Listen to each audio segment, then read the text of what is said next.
नमस्कार, आप देख रहे हैं जन्नत की पुकार। राजधानी दिल्ली के शालीमार बाग शिव वाटिका ANAM पार्क में G20 इंडिया 2023 के तहत थीम पार्क का लोकार्पण दिल्ली भाजपा के कार्यकारी अध्यक्ष वीरेंद्र सचदेवा ने किया। इस थीम पार्क की शुरुआत शालीमार बाग की भाजपा पार्षद रेखा गुप्ता द्वारा अपने वार्ड में किया गया है। इस अवसर पर अनेक गणमान्य लोगों के साथ ही ANAM के RWA के सदस्य व स्थानीय निवासियों के साथ ही भाजपा कार्यकर्ता भी मौजूद रहे। इस पार्क का निर्माण दिल्ली नगर निगम के उद्यान विभाग द्वारा कराया गया है। बता दें कि शालीमार बाग का शिव वाटिका ANAM पार्क G20 की थीम को लेकर एक बेहद ही खूबसूरत पार्क बनाया गया है। यह पहला ऐसा पार्क है जो G20 की थीम को लेकर बनाया गया है। पूरे पार्क को G20 के तहत वसुदेव कुटुंबकम के स्लोगन और 20 देशों को अलग अलग झंडे और पेड़ों को पेंटिंग डिज़ाइन करके सजाया गया है और साथ में राफेल व अन्य डेकोरेशन से भी सजाया गया है। यह पार्क देखने में जितना खूबसूरत है उतनी ही कलरफुल भी है। दिल्ली ही नहीं, शायद देश का पहला G20 थीम पार्क देखने में बहुत ही खूबसूरत है। शायद इसीलिए लोगों के लिए पहले दिन से ही यह पार्क आकर्षण का केंद्र बन गया था और उद्घाटन के दिन ही पार्क में काफ़ी भीड़ जुटी रही, जिनमें बच्चों के साथ ही युवा, महिलाएं, पुरुष व काफ़ी संख्या में वरिष्ठ नागरिक भी शामिल थे।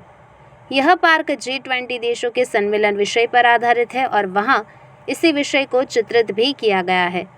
हमारे मुख्य संपादक RK जायसवाल जी ने इस दौरान भाजपा दिल्ली प्रदेश के कार्यकारी अध्यक्ष वीरेंद्र सचदेवा तथा निगम पार्षद रेखा गुप्ता से बातचीत की है। देखिए पूरी रिपोर्ट।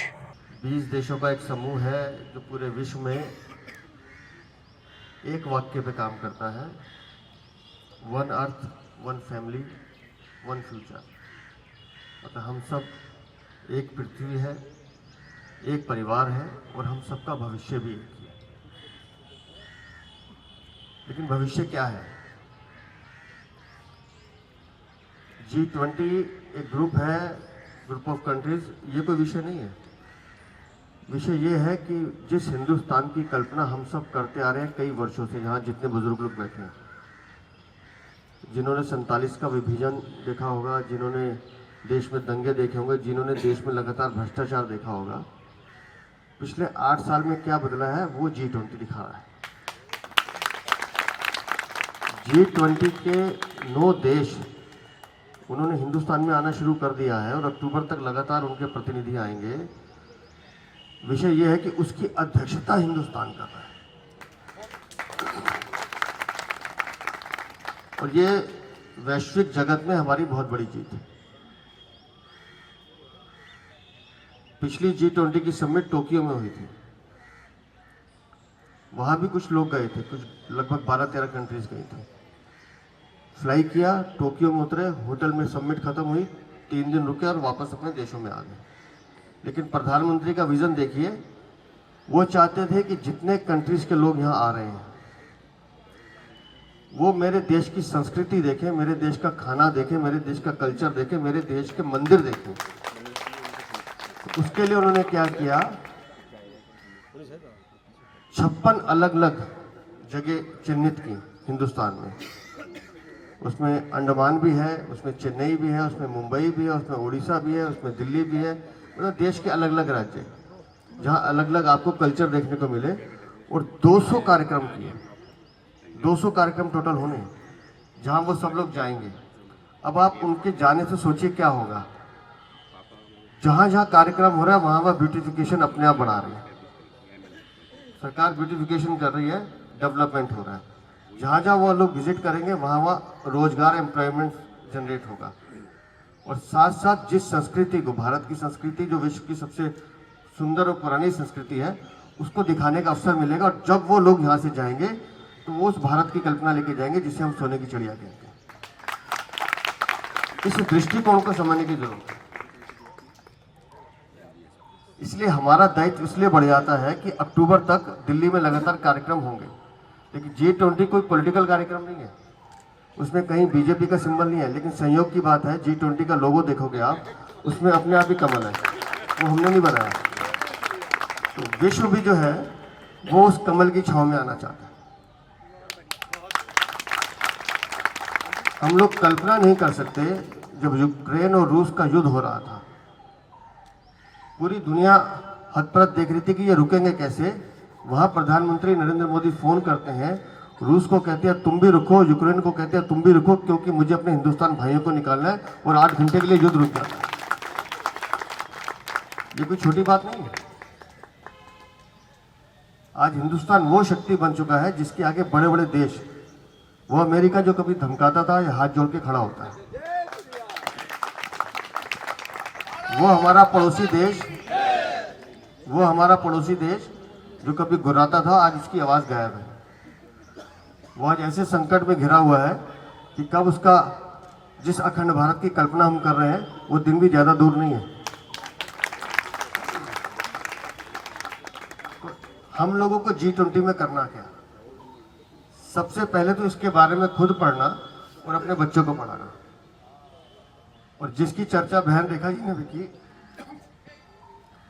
छोटे छोटे काम है जो हमें करने हैं। मैं ऐसे कई ग्रुप्स को जानता हूं, क्योंकि मैंने पिछले 4 साल लगातार मोदी जी के साथ गुड गवर्नेंस में काम किया है। जब बहनें ग्रुप्स इकट्ठे होते हैं, कुछ बुजुर्ग इकट्ठे होते हैं, वो ये तय करते हैं कि मान लीजिए सामने वाली मार्केट है, जिसके अध्यक्ष आए थे मेरा स्वागत करने, गांधी जी। अब गांधी जी ये तय कर लें कि मेरी इस मार्केट में चारों तरफ हम दीवारों पे G20 की पेंटिंग करवाएंगे। कौन रोक रहा है जी आपको?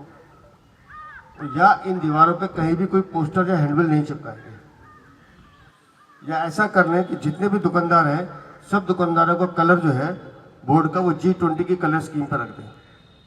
देखने में अच्छा लगेगा। हम जितने लोग RWS के बैठे हैं, हम ये तय कर लें कि हम जब घर से निकलें, जहाँ सड़क पे हमें कुछ भी पड़ा हुआ मिलता है, हम उसे उठा के एक थैली अपने पास रख के उसमें डाल लेंगे और कहीं डस्टबिन में डाल देंगे। कोई इन्वेस्टमेंट नहीं है, लेकिन आपका कंसर्न जो है वो दूसरे लोगों को प्रेरित करेगा कि मुझे अपने शहर को स्वस्थ रखना है, साफ रखना है। हम लोग इस सामाजिक दुनिया में इतने व्यस्त हो गए हैं,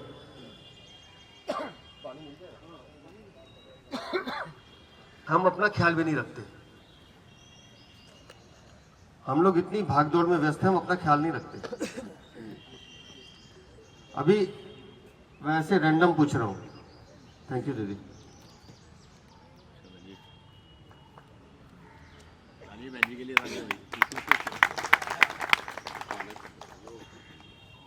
अभी अमूमन हम अपने घर में बैठे हैं, किसी को सर दर्द या हल्का सा कुछ लगता है तो पैरासीटामोल सबसे पहले कौन लेता है?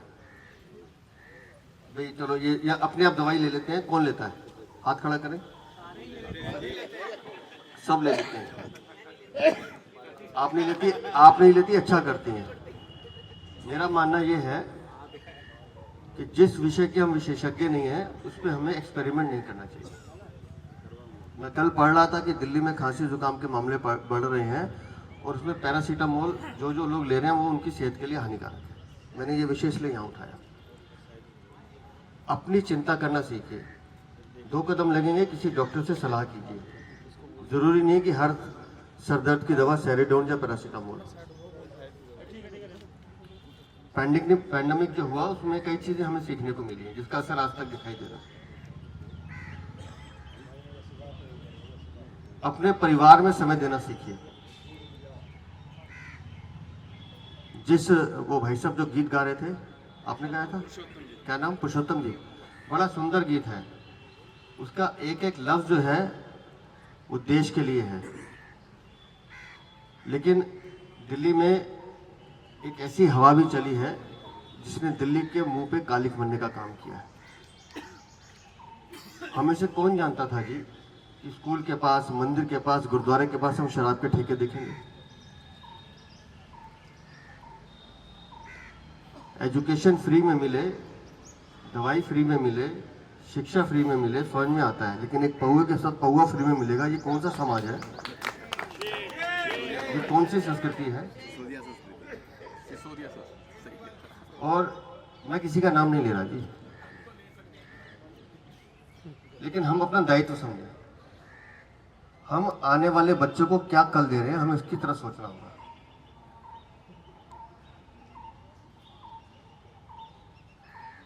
समाज में अभी रेखा जी कह रही थी कि हम लगातार कर रहे हैं, हम कुछ नहीं कर रहे हैं, उनके कर्म उनको डुबो रहे हैं। अगर आप शराब के घोटाले में दलाली करेंगे, काली कमाई खाएंगे, तो जांच एजेंसी अपना काम करेगी, वो अपना काम कर रही है। और मैं हैरान हूँ, अभी आज हम 70 विधानसभाओं पे होलिका दहन कर रहे हैं, आप लोग भी अपने परिवारों में करेंगे, लेकिन मैं जिस होलिका दहन कर रहा हूँ उसमें भ्रष्टाचार का दहन हो रहा है, शराब की काली कमाई का दहन हो रहा है। आज 11 बजे करने वाले हैं और ये लड़ाई अभी रुक नहीं रही है, मैं आपको बता रहा हूँ। आने वाले कुछ दिनों में कॉन्ट्रैक्टर वर्कर्स जो रखे थे पेंडेमिक में, उसका एक बहुत बड़ा घोटाला सामने आया है। 10 बाई 12 के मकान में इन्होंने दावा किया कि हमने लगभग 8 लाख लोगों को इतने पैसे दिए हैं और महीने के 3,000 रुपये महीना दिया है कॉन्ट्रैक्टर वर्कर्स को पेंडेमिक में उनके भोजन के लिए। हमारे पास जो जानकारी निकल कर आ रही है, 10 बाई 12 के मकान में 56,000 आदमियों का एक ही एड्रेस है, उनको कॉन्ट्रैक्टर वर्कर्स दिखाया और कई महीने तक उनको लगातार पैसे दिए गए। कहाँ गए वो पैसे? 1,16,000 लोगों का फोन नंबर एक ही है। फिर कहेंगे कि सीबीआई और ईडी हमें तंग कर रही है। हम कुछ नहीं कर रहे भाई, आपके कर्म है। जब आप पैसा कमा रहे थे, आपने इन चीज़ों की तरफ ध्यान ही नहीं दिया कि आप इन लोगों की टैक्स पेयर्स की पैसे खा रहे हो, इन लोगों का पैसा है। हम तो आपका पैसा आपको वापस लौटाने की बात कर रहे हैं। इसलिए चलते चलते राजनीतिक बात नहीं करनी है, इसलिए एक संदेश के साथ बात खत्म करता हूँ। हम लोग समाज में रहते हैं, अच्छे बुरे लोग हमें सब मिलते हैं, लेकिन संगत किसके साथ रखनी है ये बहुत जरूरी है।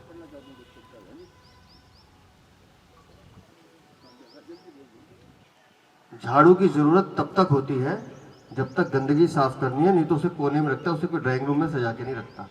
ड्राइंग रूम में तो कमल का फूल ही रखा जाता है।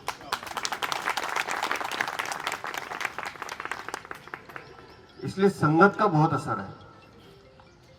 आपकी संगत जैसी होगी, आपके विचार वैसे होंगे। आइंस्टीन का नाम सुना है आपने? बहुत बड़े साइंटिस्ट, वैज्ञानिक। आइंस्टीन जब लेक्चर देने जाते थे, थोड़ा ध्यान से सुनिएगा, तो उनका ड्राइवर उनको बड़े ध्यान से सुनता था। जब वो विषय पे बोलते थे, बड़े फ्लो में बोलते थे, और उनका ड्राइवर उनको बड़े ध्यान से सुनता था, क्योंकि उनके साथ रहता था। धीरे धीरे वो ड्राइवर इतना एक्सपर्ट हो गया कि वो भी आइंस्टीन की तरह लेक्चर देने लगा। लेकिन उसकी हिम्मत नहीं होती थी कि वो आइंस्टीन को कहे कि मैं भी आपकी तरह लेक्चर देता हूं। तो एक दिन आइंस्टीन को किसी दूसरे राज्य में जाने का मौका मिला। उस समय सोशल मीडिया था नहीं, लोग फोटो नहीं पहचानते थे। तो ड्राइवर ने हिम्मत करके जब गाड़ी चला रहा था, उसने कहा, सर आज जिस स्टेट में आप जा रहे हैं, यहाँ आपको कोई नहीं जानता। तो आइंस्टीन ने कहा, आई नो, मुझे वहाँ कोई नहीं जानता। बोले, सर जिस टॉपिक पे आप बात करने वाले हैं उस टॉपिक पे मैंने भी बहुत तैयारी की, आप कहें तो आज मैं आइंस्टीन बन के बोलूं। आइंस्टीन हैरान हुए, लेकिन साथ में उन्होंने सोचा कि इसका कॉन्फिडेंस देखिए कि ड्राइवर मुझे कह रहे कि मैं विज्ञान के विषय पे लेक्चर दूंगा आइंस्टीन बन के। तो उन्होंने कहा चलो इसको सबक सिखाते हैं, इसका घमंड तोड़ते हैं। तो उसने कहा ठीक है, आज तुम आइंस्टीन बन के भाषण देना, मैं तुम्हें सुनूंगा। तो जब वो जहाँ प्रोग्राम होना था उससे पहले उसने गाड़ी रोकी, ड्राइवर ने। आइंस्टीन ड्राइवर की कुर्सी पे आ गए, ड्राइवर पीछे वाली सीट पर आ गया और वहाँ जाके गाड़ी रुक गई। अब जब लोग प्रोग्राम के होस्ट थे, उन्होंने दरवाजा खोला बैक सीट पे, ड्राइवर को आइंस्टीन समझा, माला वाला डाली, वेलकम किया और अंदर ले गए। और आइंस्टीन चुपचाप पीछे गाड़ी खड़ी करके हॉल में आके बैठ गए। अब जब वो बैठ गए तो लेक्चर शुरू हुआ। और मजे की बात देखिए, ड्राइवर ने ऐसा जबरदस्त लेक्चर दिया कि खुद आइंस्टीन हैरान थे कि अच्छा, ये इतना अच्छा बोल सकता है, इतना बढ़िया बोल सकता है। और जब पूरा लेक्चर खत्म हो गया, पूरा हॉल ताली बजाने लगा। आइंस्टीन भी ताली बजा रहे थे, पर वहां कोई एक शरारती बच्चा था, रेखा की तरह। उसने हाथ खड़ा किया, उसने कहा, सर वो जो सेकंड पॉइंट था जिसमें आपने पावर प्रेजेंटेशन की बात की थी, उसको कुछ थोड़ा और एलोबरेट कीजिए, मुझे वो समझना है। अब ड्राइवर था, परेशान हो गए। अब आइंस्टीन ने सोचा, सर पे हाथ रखा कि अब तो मराइए। अब देखिए संगत का असर क्या होता है, जिसकी बात मैं कर रहा हूँ, संगत का क्या असर है। वो ड्राइवर कहता है, रेखा जी आप भी क्या पूछ रही हैं, इतना आसान सवाल तो मेरा ड्राइवर बता देगा।